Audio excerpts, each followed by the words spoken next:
নমস্কার বন্ধুরা, শিখা kitchen and ব্লগে আপনাদের সবাইকে স্বাগত। আমার আজকের রেসিপি এগ তড়কা। খেতে খুবই সুস্বাদু।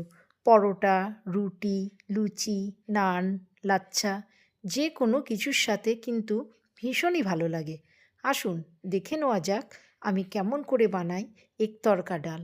তড়কা ডাল বানানোর জন্য নিয়েছি 200 গ্রাম ডাল। এই ডালের মধ্যে আছে ছোলার ডাল, খোসা সমেত বিউলির ডাল, রাজমা। এই ডালগুলো জল দিয়ে ধুয়ে প্রেসার কুকারে দিয়ে দেব।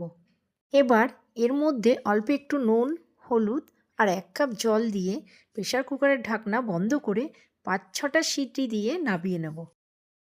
তড়কা ডাল বানানোর জন্য আমি এখানে পেঁয়াজ, রসুন, আদা, টমেটো, কাঁচা লঙ্কা সব কিছু কুচি করে নিয়েছি। এবার কড়াতে 1 চামচ তেল গরম করে 2টো ডিম ভুজিয়া করে নেব। সামান্য একটু নুন দিয়ে নাড়াচাড়া করে ডিম ভুজিয়া নামিয়ে নিলাম। এবার কড়াতে 3 চামচ তেল গরম করে গোটা গরম মশলা, গোটা জিরে ফোড়ন দিয়ে কুচনো পেঁয়াজ দিয়ে দিলাম। পেঁয়াজটা সোনালি করে ভেজে এবার দেব রসুন কুচি, আদা কুচি দিয়ে মশলাটা খুব ভালো করে কষিয়ে নেব। এবার টমেটো, কাঁচা লঙ্কা দিয়ে আবারও একটু কষিয়ে নিলাম। দেখুন মশলা থেকে তেল ছেড়ে গেছে। এবার আমি দেব 1 চামচ নুন, হলুদ, লঙ্কা গুঁড়ো, স্বাদ মতো চিনি দিয়ে খুব ভালো করে কষিয়ে নেব। এবার সেদ্ধ করে রাখা তড়কা ডাল দিয়ে দিলাম।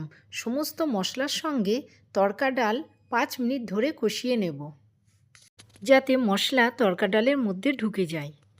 এবার 1 কাপ গরম জল দিয়ে 2-3 মিনিট মতো ফুটিয়ে নেব। এবার দিচ্ছি ধনেপাতা কুচি, ডিম ভুজিয়া, 1 চামচ কাসুরি মেথি আর তড়কা মশলা দিয়ে ভালো করে নাড়িয়ে নেব। রেসিপিটা যদি ভালো লেগে থাকে তাহলে লাইক, শেয়ার আর কমেন্ট করবেন। সবশেষে দিয়ে দিচ্ছি 1 টুকরো বাটার। বাটার দিলে পুরো ধাবা স্টাইলের মতো খেতে লাগবে। তৈরি হয়ে গেল আমাদের এগ তড়কা ডাল। আমার চ্যানেলে নতুন বন্ধু হলে চ্যানেলটা সাবস্ক্রাইব করে নেওয়ার অনুরোধ রইল। পাশে থাকা বেল আইকনটা অবশ্যই প্রেস করে দেবেন, কারণ চ্যানেলে আমি যখনই নতুন রেসিপি দেবো আপনাদের কাছে খুব তাড়াতাড়ি পৌঁছে যাবে। ভালো থাকবেন, সুস্থ থাকবেন। ধন্যবাদ।